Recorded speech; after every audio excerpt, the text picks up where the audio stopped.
Nel pomeriggio nel carcere minorile di Treviso un nuovo lungo interrogatorio per il 17enne accusato dell'omicidio di Bledar Degia nel bosco di Paderno del Grappa. Velox abbattuto a calci da vandali giovanissimi, terzo raid in 10 giorni a Codogné, caccia i responsabili, l'ira della sindaca Tommasella. Buoni venetisti per ottenere rendimenti mai realizzati con criptovalute. Indagato l'imprenditore che lanciò il referendum online per l'indipendenza del Veneto. Inchiesta vecchia, dice lui, le mie operazioni sono regolari. 100.000 euro di danni calcolati nel comune di Farra per le frane come quella di Collagù legate al maltempo. Il sindaco Perencin, chiediamo aiuto alla regione. Ha rischiato la vita, di fatto sta tornando alla normalità. Artigiano folgorato da una scarica da 20.000 volt, salvato all'ospedale di Treviso. Smette con le terapie mediche che sta seguendo e tenta di uccidersi puntandosi un coltello alla gola. 60enne di Silea salvato dai carabinieri. Basta polemiche da chi ha perso tutti i congressi in Veneto. Dura replica del segretario regionale Stefani alle esternazioni di Darè, che ha dato del cretino a Salvini, definendo prioritario il suo addio alla guida del Carroccio. Treviso non applicherà nessuna addizionale comunale sul trasporto aereo, le parole del sindaco Conte nel giorno in cui Ryanair ha annunciato il potenziamento dei voli da Treviso. Giornata mondiale delle malattie rare. La mamma del piccolo di Mogliano affetto dalla distrofia di Duchenne scrive con altre famiglie una lettera appello al capo dello Stato, ci aiuti a riavere il farmaco bloccato da EMA.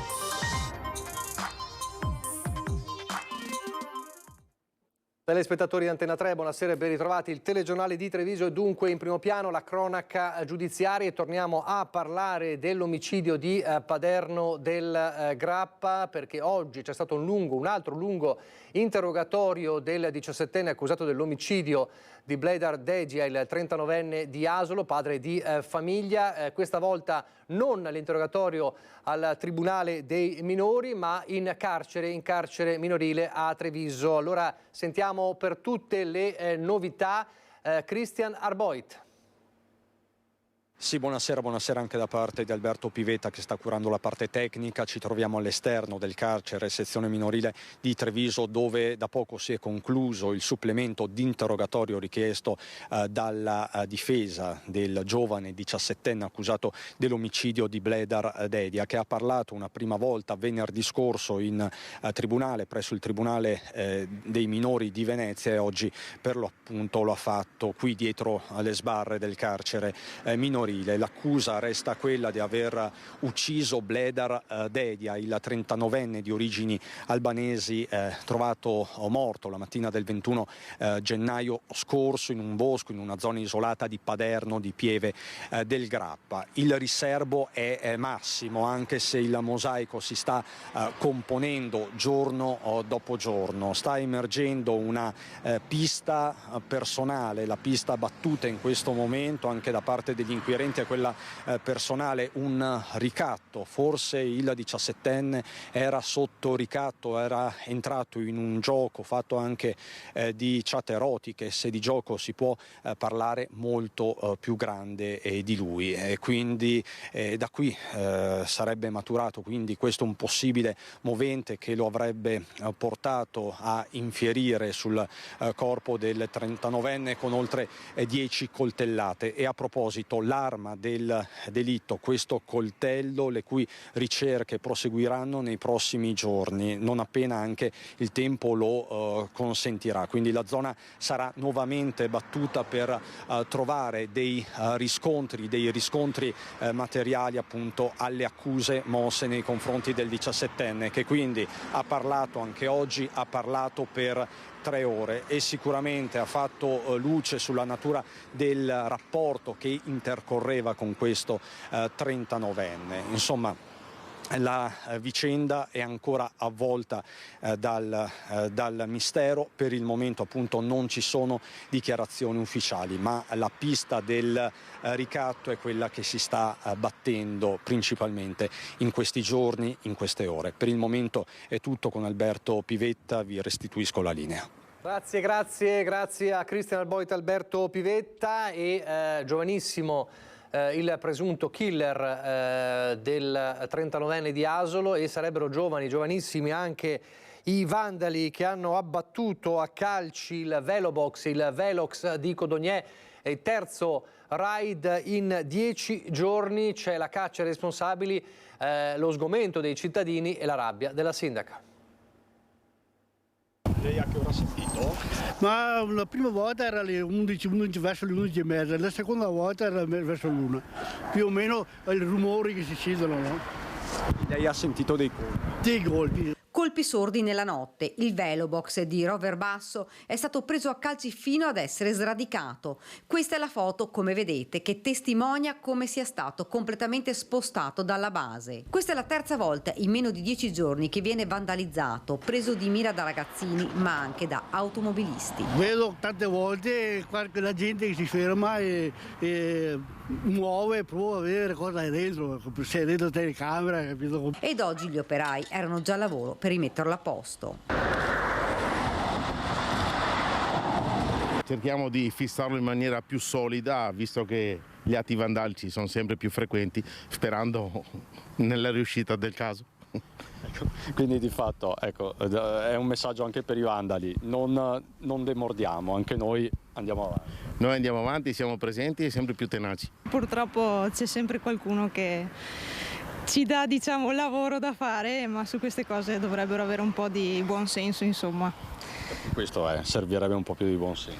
Sì, speriamo che magari la smettano di continuare a fare queste cose e che si mettano una mano sulla coscienza, insomma. Serve come deterrente per disincentivare gli automobilisti a correre, soprattutto in prossimità dei centri abitati, ma evidentemente qualcuno non capisce che sta giocando con la sicurezza di tutti. Amareggiata la sindaca Lisa Tommasella, è una strada questa dritta che invita a correre. Questo è un rettilineo dove le velocità sono molto elevate, siamo però in procinto di una zona abitata, ci sono famiglie e bambini, quindi l'autovelox era un segnale per dire ricordati che sei alla guida e che ci sono altre persone rispetto al codice della strada. Ed ora è caccia ai vandali, probabilmente ragazzi della zona. Ovviamente stiamo cercando il colpevole o i colpevoli di questo gesto, ma semplicemente per far capire loro la gravità di quello che stanno facendo, che non è tanto in sé il dare un calcio a un bussolotto che è vuoto, ma quanto una dimostranza verso quello che invece deve essere il rispetto delle regole. Ogni gesto ha una conseguenza, spiega la sindaca. Ora saranno passate al settaccio le telecamere di videosorveglianza per dare un nome ed un volto ai responsabili del gesto. L'appello è quello di non continuare con questo gesto, perché al di là di questi 5 minuti di gloria non è un gesto degno d'onore, è un gesto che manifesta la mancanza del rispetto delle regole. Terribile gesto anche quel coro stupro, la notizia l'abbiamo raccontata ieri su un autobus MOM della linea 132, della tratta 132. Siamo andati proprio nella zona poi di Pieve di Soligo, i ragazzi che frequentano la zona hanno opinioni contrastanti, ma vincere è la rassegnazione. Fa schifo e basta. C'è poco da dire, è una cosa che non va fatta, lo sappiamo tutti. Vedo molti ragazzi che girano, che comunque mi inquieta, soprattutto perché sono una ragazza giovane, quindi girare da sola per le corriere, soprattutto la sera, mi mette un po' di paura, sì. Cellulare a portata di mano, borsa o zaino ben stretti nelle spalle. Estraneità ai fatti, ma anche condanna del gesto. È questo che i ragazzi, prevalentemente ragazze, che salgono e scendono dagli autobus MOM nella tratta Conegliano-Pieve di Soligo, dicono all'indomani della notizia del branco di 30 ragazzi che hanno inneggiato allo stupro. Linea alla 132 particolarmente attenzionata, che fa parte di quelle a cui MOM ha messo a disposizione vigilante, sale fermate e le amministrazioni, agenti della polizia locale anche all'interno dei mezzi, proprio per sorvegliare le scorribande e arginare gli episodi di violenza che si verificano sempre più spesso. Sono contrastanti le opinioni e la percezione della situazione tra i giovani. Sono alcuni ragazzi che fanno un po' di casino, ma non tantissimi, ci stiamo lontani di solito e basta. Non va bene quello che hanno fatto, che non deve più capitare. Ti senti al sicuro viaggiare da sola negli autobus? No, certe volte no. Come mai? Beh, proprio per questi episodi. È sbagliato e che bisogna essere più educati questa gioventù. Non c'è mai gente brutta qua, brutta così. Noi qua. Sì, siamo noi qua. Ragazzini. Siamo tranquilli, nessuno ci viene a rompere i coglioni, non rompiamo i coglioni a nessuno. Situazione non nuova all'interno dei bus, a vincere tra i passeggeri è la rassegnazione. Molto spesso dei ragazzi, soprattutto giovani, 16 anni per lo più, minacciano autisti della MOM, ma io penso che sia dovuto al fatto che o magari vogliono prendere il controllo della situazione. Sono 5 anni che succedono questi casini in questa zona, a Conegliano ancora peggio, al Biscione, quindi sì, ci si fa l'abitudine dopo un po' e si cerca di stare il più attenti possibile che non succeda a te. C'è un po' di rassegnazione? Sì, assolutamente. Ancora minorenni che hanno rubato un paio di sedie e un posacenere di tovaglioli dal plateatico di un bar di via Mazzini a Montebelluna. Protagonisti appunto 2 giovanissimi sorpresi stanotte verso l'1:30 non distante dalla stazione ferroviaria da una pattuglia di carabinieri. Poco dopo la razzia il materiale è stato restituito al titolare del locale, mentre per i 2 giovanissimi affidati ai rispettivi genitori potrebbero profilarsi conseguenze penali per il gesto compiuto. Cambiamo argomento, di nuovo la cronaca giudiziaria, un sistema di criptovalute venete che avrebbe dovuto far fruttare interessi, un giro d'affari di milioni di euro. In realtà alcuni beneficiari si sono ritrovati con niente in mano, né interessi né capitali. Da qui la denuncia e l'inchiesta della procura. Ci sono 2 indagati, uno è un volto noto dell'indipendentismo veneto che però replica e dice questi affari sono regolari. Un giro di criptovalute venete. 2 persone sono state indagate dalla Procura di Treviso, l'ex esponente venetista Gianluca Busato, 54 anni di Treviso, ed il consulente Natalino Giolo, 66 anni di Spinea. Devono rispondere di accuse che vanno dalla truffa all'abusivismo finanziario fino all'esercizio abusivo della professione di promotore. Una vicenda venuta alla luce nel 2019, quando alcuni imprenditori veneti si sono presentati alla Guardia di Finanza per denunciare un raggiro che gli sarebbe costato cospicue somme di denaro. Secondo quanto riferito, sarebbero stati indotti a sottoscrivere dei buoni per 20 milioni di euro, promettendo rendimenti legati a investimenti in criptovalute mai restituiti. Il valore cioè avrebbe dovuto aumentare nel tempo, rendendo allo stesso tempo più forte il progetto indipendentista e facendo anche fare ai benefattori della causa un bel po' di soldi. Ma secondo la denuncia avrebbero perso sia gli interessi che il capitale stesso. Da qui l'inchiesta aperta in procura da Treviso. Tutto era nato nel periodo in cui fu promosso nella nostra regione un referendum online del sito plebiscito.eu sull'indipendenza del Veneto. Una consultazione che a detta del promotore sarebbe stato un successo, ma i cui numeri e risultato non sono mai stati verificati. Noi siamo tranquilli, commenta Busato, le nostre operazioni sono regolari e di certo non riguardano cifre come quelle. La cifra indicata è assolutamente inventata e irrealistica, ma insomma lo si capisce anche con la logica, perché stiamo parlando di una indagine, di un'inchiesta partita 5 anni fa. Ci fosse stata quella cifra sarebbe stata nel frattempo sicuramente trovata, perché non è che puoi far sparire quel genere di cifre. No, non siamo assolutamente su quei livelli. Sulla questione criptovalute Busato tiene a precisare. Quella, come dire, che noi trattiamo, per la quale operiamo, sono i token di utilità, gli utility token, che non sono strumenti finanziari, non sono nemmeno sistemi di pagamento. Il loro valore economico è esprimibile in potere di acquisto in servizi che vengono forniti all'interno di un ecosistema e quali si può fruire attraverso delle piattaforme informatiche. Sull'inchiesta avviata dalla Procura di Treviso termina: siamo ottimisti. Noi già siamo stati controllati e monitorati da diverse istituzioni, in particolare abbiamo avuto un monitoraggio da parte della Consob che non ha avuto alcunché da dire sul nostro processo e sulla metodologia attuata. Il fascicolo aperto dalla Procura di Treviso sarebbe vicino alla chiusura.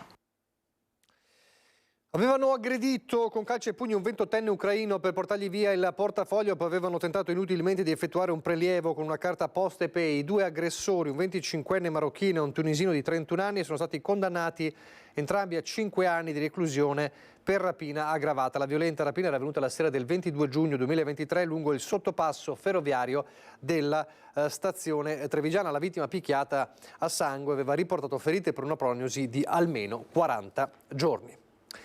E allora parliamo del maltempo che fortunatamente di queste 48 ore ha lambito soltanto la Marca trevigiana e come sappiamo i problemi maggiori sono stati a Vicenza soprattutto e nel Padovano, ma non sono mancati disagi come le frane e smottamenti nelle zone collinari, l'abbiamo già detto ieri a Collagù, la strada interrotta per una grossa frana che chiude l'accesso a 3 abitazioni e siamo a Fara di Soligo. Il conto di danni di questa e di altre 2 frane di 100.000 euro. Adesso il sindaco chiede aiuto alla regione.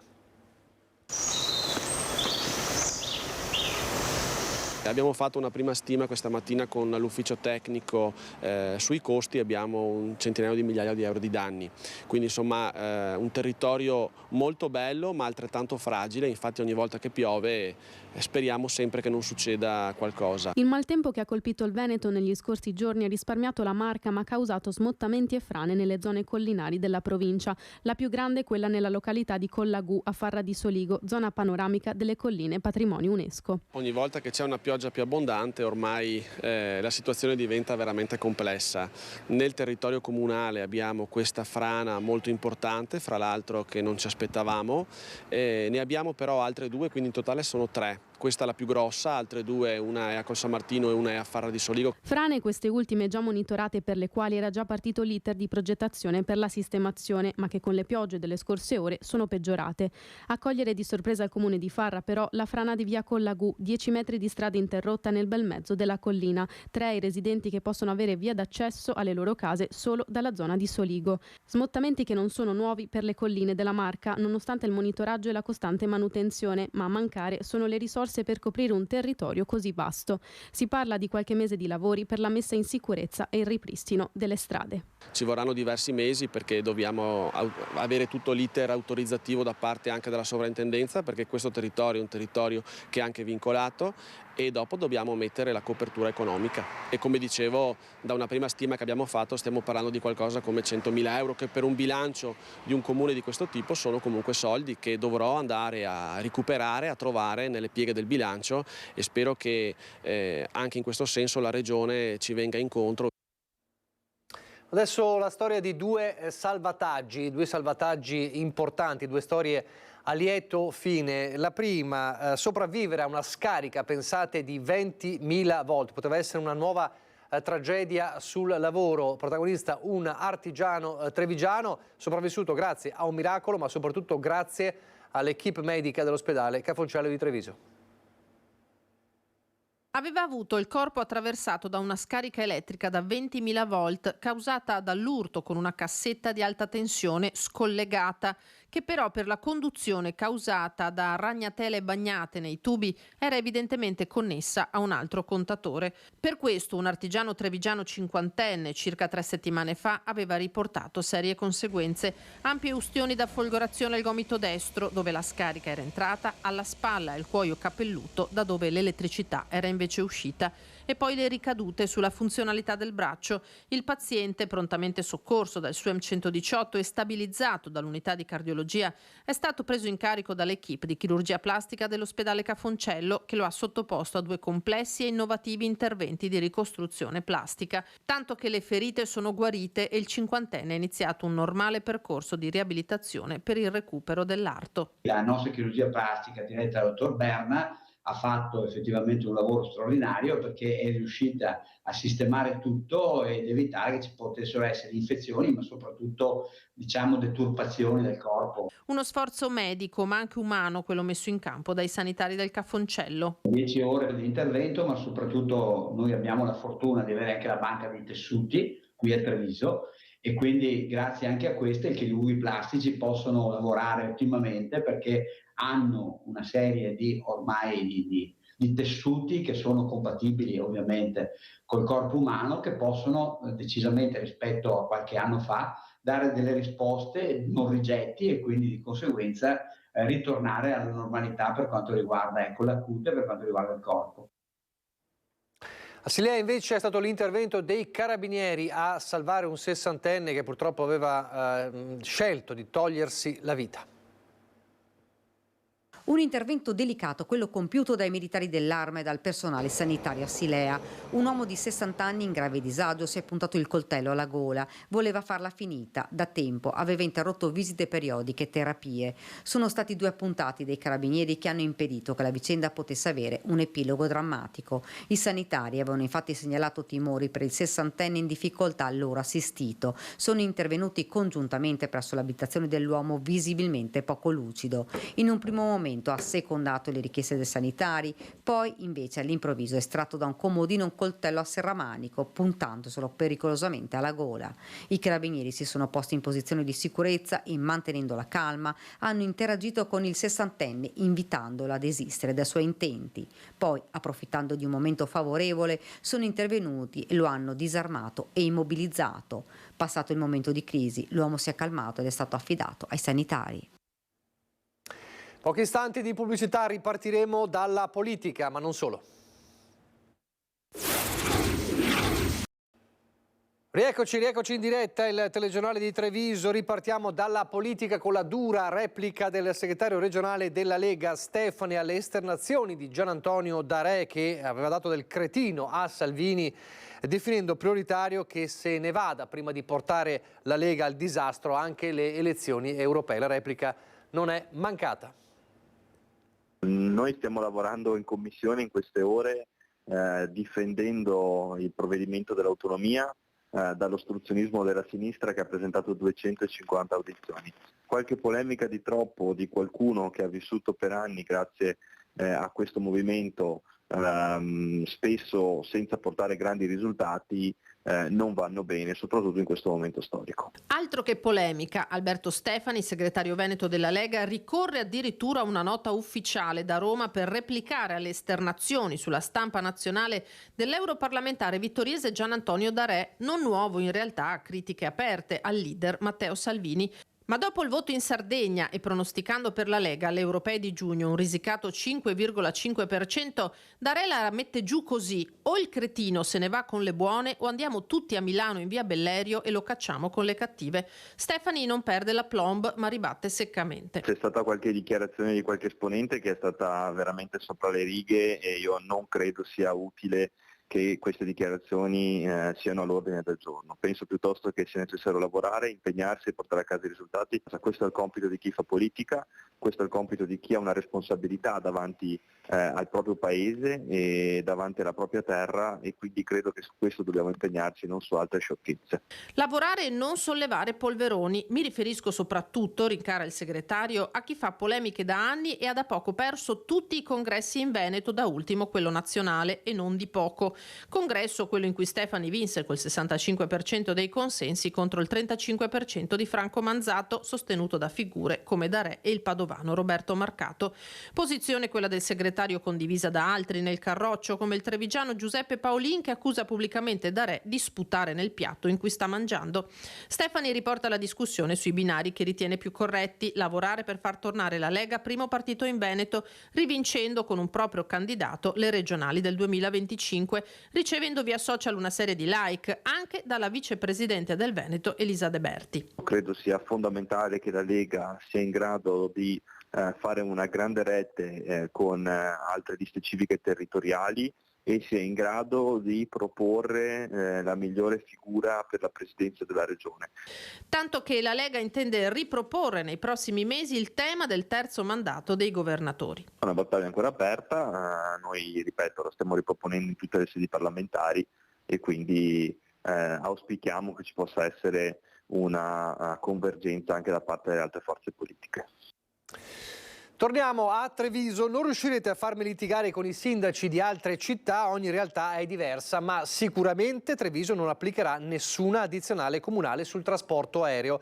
Le parole oggi del sindaco Mario Conte, ospite di un convegno sul trasporto aereo organizzato da Will Trasporti Veneti, e proprio nel giorno in cui Ryanair ha annunciato di potenziare per l'estate i voli da Treviso con meno rotte da Venezia, in polemica proprio con la tassa d'imbarco al Marco Polo di Tessera.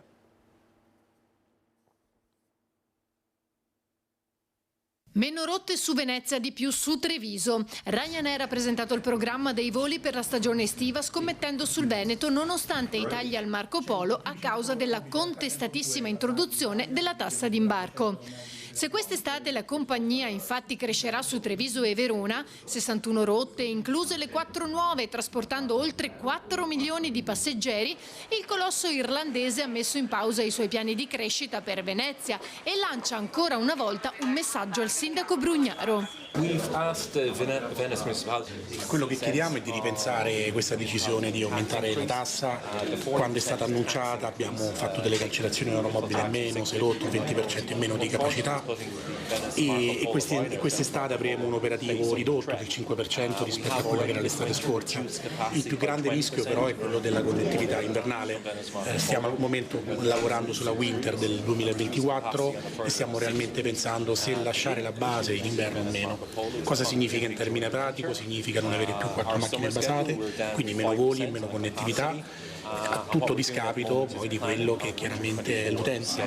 Sappiamo che Venezia ha una forte attrattività estiva, ma quello che chiaramente Ryanair fa è portare connettività tutto l'anno. Quindi quello che chiediamo è ripensare a questa idea, soprattutto perché a qualche centinaio di chilometri, anzi 100 chilometri, un altro aeroporto ha deciso di andare esattamente nella direzione opposta, cioè togliendola completamente, e questo rende Venezia meno competitiva. Durante l'estate da Venezia verranno operate sempre 27 rotte, ma con una riduzione del numero di voli e frequenze che nel complesso porterà a una contrazione di circa il 5% della disponibilità di posti. Per quel che riguarda, oltre a sensibilizzare tutto ciò che sono i nostri rappresentanti, cioè il governo e nel caso specifico il Comune di Venezia per i 2,50 €, se voi andate a vedere, loro hanno parlato diverse volte di quello che ha fatto il Friuli Venezia Giulia, dove hanno abolito l'addizionale comunale, per cui il Friuli si trova senza dover affrontare 6,50 €, mentre noi abbiamo 9 €. Le case di riposo sempre più care, la ridotta assistenza, impegnative e posti letto insufficienti, un nuovo allarme dei sindacati, Veneto da numeri drammatici e destinati a peggiorare. In Veneto ci sono 348.000 ultra 65enni non autosufficienti, circa 34.000 sono nelle case di riposo, ma gli altri? Circa 80.000 sono seguiti a casa dalle assistenti familiari badanti. Questi 80.000, il 60% sono fuori regola, 40% sono in regola. Tutto il resto vuol dire circa 210.000 persone, che non sono pochissime, sono assistite a casa, sono a casa, potrebbero essere non assistite, nel senso che sono anziani soli, ma la maggioranza sono assistiti da parenti, dai cosiddetti caregiver. Numeri preoccupanti e destinati a peggiorare, come evidenziano i sindacati dei pensionati, impegnati in una battaglia unitaria che punta a un cambiamento di rotta da parte della Regione per evitare la tempesta perfetta nell'ambito della non autosufficienza, che si fa sempre più critico con l'invecchiamento della popolazione e la crescita delle malattie croniche. Le rette sono in continuo aumento, c'è carenza di posti letto e liste d'attesa sempre più lunghe. La ricerca realizzata da SPI, FNP e WILP Veneto ha monitorato i costi delle rette di 216 centri servizi pubblici e privati su 286 presenti in regione. Di fatto adesso abbiamo una prevalenza di anziani gravi che entrano in casa di riposo.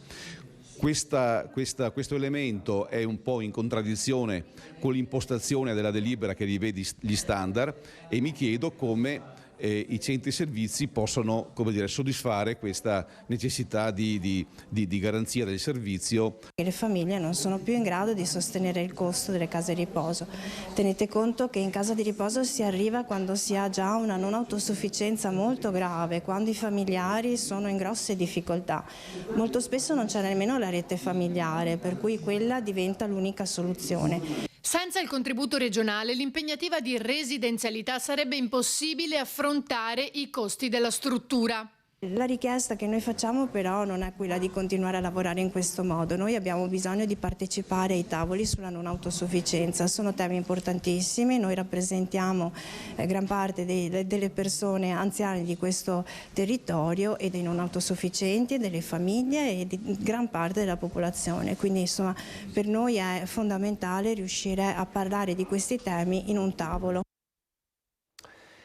Ancora la sanità, oggi è la giornata mondiale delle malattie rare e mamma Elena Semenzato da Mogliano non si ferma. C'è una lettera firmata da 16 famiglie, oltre a quella di Elena, e 28 medici, indirizzata al presidente Sergio Mattarella per chiedere che venga bloccato il ritiro dal mercato del farmaco che rallenterebbe il progredire della distrofia muscolare di Duchenne, malattia rara nella quale soffre il figlio di Elena e anche di queste famiglie, non solo, che hanno indirizzato questa lettera accorata. Buongiorno Presidente Mattarella. Sono una madre disperata e la supplico con il cuore in mano di leggere fino alla fine questa mia lettera. C'è in gioco il diritto alla cura dei nostri bambini malati gravi, affetti da distrofia muscolare di Duchenne. Comincia così la lunga lettera sottoscritta dai genitori di Leonardo, Achille, Pablo, Marco, Luca, ma anche Alessandro, Davide, Matteo, Pietro e purtroppo tanti altri. A firmare la missiva 16 famiglie da tutta Italia: Treviso, Urbino, Piacenza, Torino, Padova, Messina, Rimini, 3 associazioni e 28 medici con esperienza internazionale sulla distrofia muscolare di Duchenne, una malattia genetica grave, aggressiva, degenerativa che porta nel tempo ogni muscolo a spegnersi, compresi i muscoli respiratori e quello cardiaco. 28 anni l'aspettativa di vita. L'oggetto, lo sblocco del farmaco Traslana, principio attivo Ataluren. Questo è il peso e il dolore che come genitori dobbiamo portarci sulle spalle ogni giorno della nostra vita. Scrivo questa missiva in nome di tanti genitori che, come me, si vogliono appellare a lei per chiederle di non lasciarci soli. I nostri figli hanno diritto a poter vivere dignitosamente e nelle migliori condizioni possibili. Un appello accorato al Capo dello Stato per rendere accessibile il farmaco sperimentale dopo lo stop dettato dall'Agenzia Europea dei Medicinali EMA, una patologia per cui il tempo è risorsa fondamentale e che il medicinale contribuisce ad allungare. Farmaco sul quale i medici hanno una posizione chiara vista l'evidenza del rallentamento della progressione della patologia.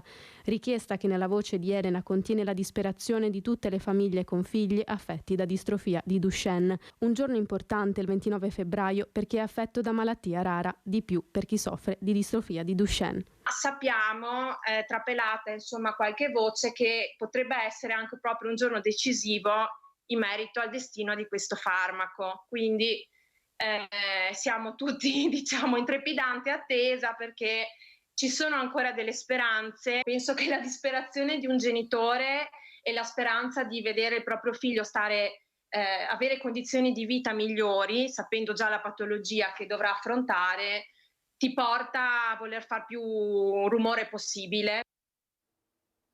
E a proposito delle malattie rare, nella Marca esiste un centro d'eccellenza che segue e cura 9.000 bambini da tutta Italia. Sono la mamma di Alessandro. Mio figlio aveva degli spasmi che poi si sono rivelati essere crisi epilettiche. Alessandro, le prime crisi epilettiche a 18 mesi, da quel momento il suo sviluppo ha iniziato a rallentare grazie alla nostra famiglia, alla diagnosi e alla decisione di operare. Si è evidenziato che lui aveva una displasia cerebrale sul lobo frontale di sinistra. Abbiamo provato tutti i farmaci per l'epilessia possibili e nessuno però faceva il suo effetto. Quella di Alessandro e della sua famiglia, come la storia di Erasmo, affetto da una malattia genetica. Da quella visita si è aperto un mondo davanti a noi perché comunque abbiamo cominciato a vedere la situazione più rosea. Abbiamo cominciato anche a fare dei ricoveri e abbiamo fatto ricoveri per la durata di 2 anni. E in questi 2 anni noi abbiamo visto miglioramenti, il nostro figlio. Un recupero possibile grazie alla presa in carico riabilitativa della nostra famiglia che con l'IRCS Medea è all'avanguardia anche per dare ai bambini affetti da malattie rare una risposta attraverso la ricerca. Siamo l'unico istituto scientifico che si occupa di riabilitazione, quindi anche di ricerca nell'ambito della riabilitazione. Accanto a questo poi affrontiamo anche dei percorsi complessi con le sperimentazioni farmacologiche sempre per alcune patologie rare di cui siamo di riferimento. Se il percorso riabilitativo migliora la qualità della vita, la ricerca consente nuove frontiere di cura, come sta accadendo per la sindrome di Angelman di cui soffre Erasmo. Siamo veramente in attesa di poter partecipare ai protocolli che introdurranno la terapia genica. È in corso di sperimentazione, ci sono dei risultati abbastanza buoni, presto sarà disponibile per tutta la popolazione di questi bambini. Martedì 5 marzo è in programma l'audizione per il conferimento del titolo di Capitale Italiana della Cultura 2026. La delegazione trevigiana, che nei giorni scorsi ha effettuato le prove generali, partirà alla volta di Roma nella giornata di lunedì. A presentare il progetto, corredato da 2 contributi video, uno emozionale e l'altro realizzato con alcuni personaggi della città, saranno tra gli altri il sindaco Mario Conte, l'assessore alla cultura della Regione del Veneto Cristiano Corazzari, l'assessore alla cultura e al turismo di Treviso Maria Teresa De Gregorio e Leopoldo Destro, presidente di Confindustria Veneto Est. C'è grande attesa, emozione e anche orgoglio di portare non solo la nostra città ma anche una visione culturale, le parole del sindaco Mario Conte. Partiamo per Roma con entusiasmo ma anche con grande consapevolezza, quindi la partenza lunedì e poi martedì ci sarà il verdetto che vi racconteremo intorno al primo pomeriggio. A proposito di aspettative, parliamo di sport. Sabato i Leoni del Benetton a Monigo ospitano i Glasgow Warriors, una partita molto delicata in chiave classifica. Simone Ferrari, reduce dalla partita in maglia Italia contro la Francia recentissimamente e a 3 mesi da quell'infortunio proprio nella sconfitta contro Glasgow che lo tolse di fatto dalla squadra, è pronto a rientrare anche con i biancoverdi. Sentiamo le sue impressioni. Gli allenamenti in vista della partita di Glasgow stanno andando molto bene, ovviamente stiamo analizzando un po' tutte le partite che abbiamo fatto e anche quella che abbiamo giocato a novembre da loro. E un focus grande sarà sicuramente sulla difesa. Sappiamo che Glasgow è una squadra a cui piace giocare largo e profondo, noi dovremo essere molto attenti a settare bene la nostra difesa e insomma imparare un po' anche dagli errori che ci sono stati a novembre da loro e fare noi la nostra partita con disciplina. Sappiamo che probabilmente pioverà, per cui anche il tempo sarà una cosa che caratterizzerà la partita. La disciplina e il gioco al piede, quindi anche con le previsioni un po' avverse ci aspettiamo un po' di pioggia, saranno fondamentali questi 2 aspetti del gioco e non dimenticandoci che Glasgow è una squadra anche molto forte nei set piece, per cui drive difesa e mischia saranno fondamentali. Ritrovare il gruppo dopo tanto tempo, anche dopo l'operazione, è stato bello, sicuramente non semplicissimo, ma sento che comunque sto trovando la forma e l'importante era comunque ricominciare, ritrovare il gruppo. E io sono molto contento, adesso sono ovviamente qua a Treviso e sono pronto e insomma carico per dare tutto per la squadra. Già da sabato voglio provare a fare un primo tempo di buona qualità e insomma ritrovare minuti e fiato sulle gambe. Così Simone Ferrari, pilone del Benetton in vista della partita. Noi adesso andiamo nel Bellunese.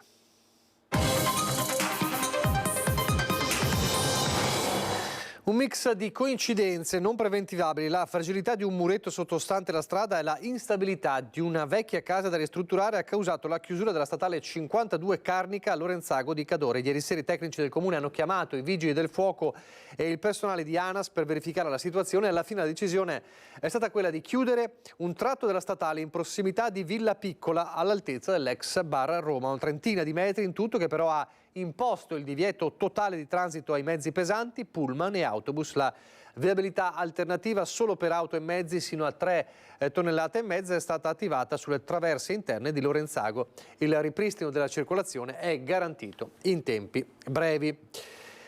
È invece una storia lunga lustri, quella dell'elettrodotto di Terna, che da Polpette dovrebbe arrivare fino a Scorzè nel Veneziano. Un lungo percorso, ci sono delle novità. Elettrodotto, una situazione statica che non piace. I lavori previsti da Terna in provincia di Belluno, lungo la Valle del Piave, continuano a motivare l'opposizione dei comitati riunitisi sotto la sigla Bibaio Dolomiti, così come quelli di Volpago del Montello, piuttosto che di Scorzè. Probabilmente per questioni economiche o perché ha un progetto in essere da anni e non vuole modificarlo come noi chiediamo. Si parla di triplicare i costi facendo come vorreste voi.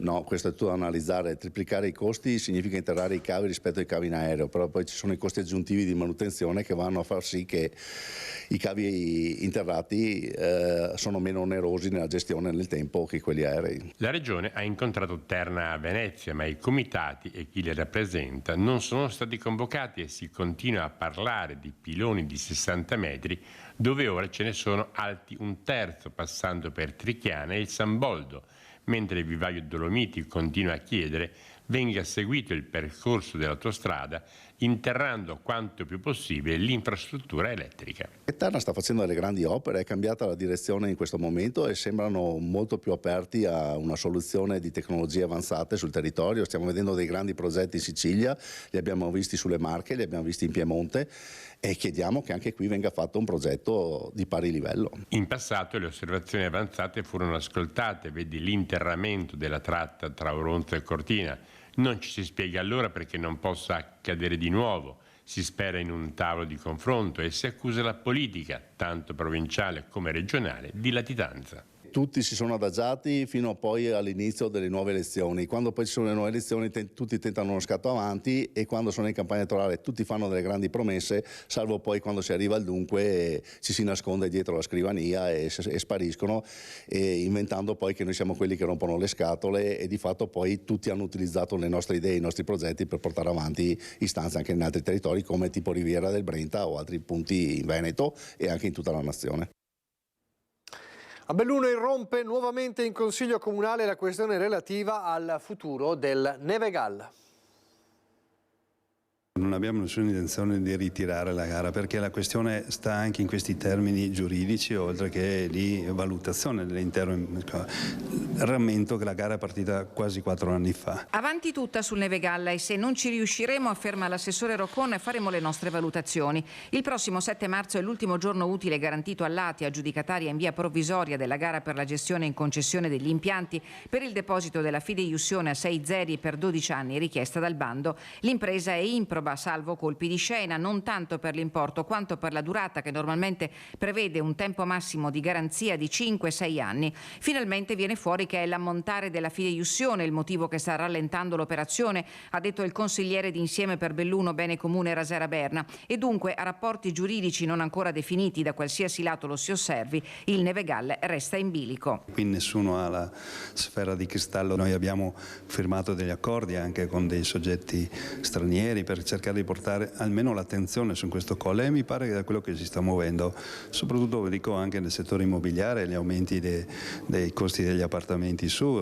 cioè questo movimento che abbiamo voluto creare nel contesto dell'interesse nei confronti di questo colle c'è tutto. Chi al momento latita è proprio la Nevegal 365. È corretto dire che forse è stata presa un po' troppo alla leggera e che gli annunci potevano essere un po' più cauti?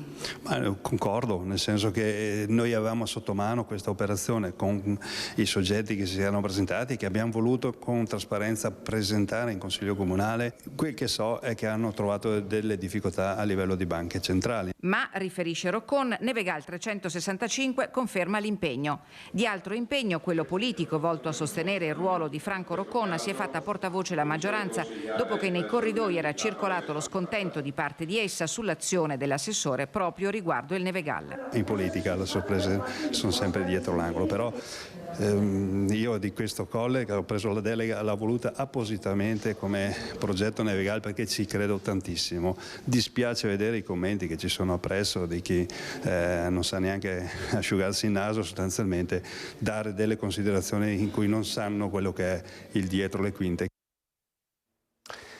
Una mappa della provincia di Belluno ma in chiave museale, la vediamo nel prossimo servizio. Quanti sanno che in provincia di Belluno ci sono una 70ina di musei e dove sono e quali tesori custodiscono? Ora una cartina è realizzata dalla provincia e la cui distribuzione è affidata alla Fondazione DMO Dolomiti Bellunesi li racconta. Noi l'abbiamo inserito in quel progetto Vivere le Dolomiti di sostegno e di promozione del nostro brand Dolomiti Bellunesi The Mountains of Venice. Per noi è un punto di partenza perché da qui noi strutturiamo una strategia di promozione che tende a valorizzare il nostro territorio non solo come destinazione naturalistica ma anche culturale. Teniamo molto a questo aspetto e riteniamo che possa avere molto valore anche per la tradizione e l'identità del nostro territorio, che va preservata e tutelata come forma di narrazione e di racconto. La cartina è in italiano, ma rimanda al sito della Fondazione, dove in breve tutto sarà accessibile anche in inglese e tedesco. Per facilitare la consultazione i musei sono divisi per colore in base al genere e le eccellenze sono contraddistinte da una stellina. Tra queste i musei archeologici di Feltre e Pieve di Cadore, quelli di ispirazione religiosa come il museo dedicato da Albino Luciani a Canale d'Agordo e il museo diocesano di Feltre, ed altre perle come il Bellunese Fulcis, il museo paleontologico di Cortina, il museo etnografico di Cesi Maggiore o il museo della Grande Guerra in Marmorada a Roccapietre. Troppo spesso non ci rendiamo conto dello straordinario patrimonio che abbiamo e quindi non valorizziamo a sufficienza questo lavoro, che poi parte anche attraverso tantissimi volontari, perché gran parte di questi musei proprio sono gestiti da associazioni e da volontari, e questo è un altro patrimonio che noi dobbiamo far conoscere a tutti. E noi ci lasciamo con il meteo, grazie per averci seguito, arrivederci.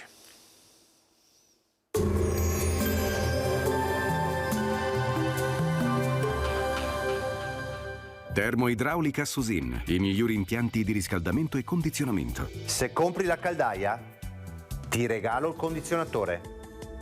Bentrovati al meteo. Non è destinata a placarsi la forte ondata di maltempo che sta colpendo il nostro territorio. Il mese di marzo si apre ancora con la pioggia. Nel dettaglio, sul Veneto il cielo risulterà coperto con fenomeni diffusi, anche localmente moderati. Limite della neve intorno ai 1300-1600 metri. Su Prealpi e Dolomiti il rischio di valanghe sarà ancora marcato. I venti saranno moderati da nord-est. Le temperature in contenuta variazione. Minime tra 6 e 10 gradi, massime tra 10 e 13 gradi all'incirca. Ci spostiamo ora sul Friuli Venezia Giulia. Anche qui molte nubi con precipitazioni un po' ovunque, moderate sulle Prealpi. Quota neve indicativamente oltre i 1500 metri circa. Temperature minime tra 8 e 10 gradi, massime sui 12-13 gradi. Infine diamo uno sguardo alla situazione del Trentino Alto Adige. Avremo anche qui condizioni estremamente variabili, con piogge un po' su tutti i settori. Temperature minime sui 7-8 gradi, massime intorno ai 12. Dal meteo per ora è tutto, vi auguro un buon proseguimento in nostra compagnia.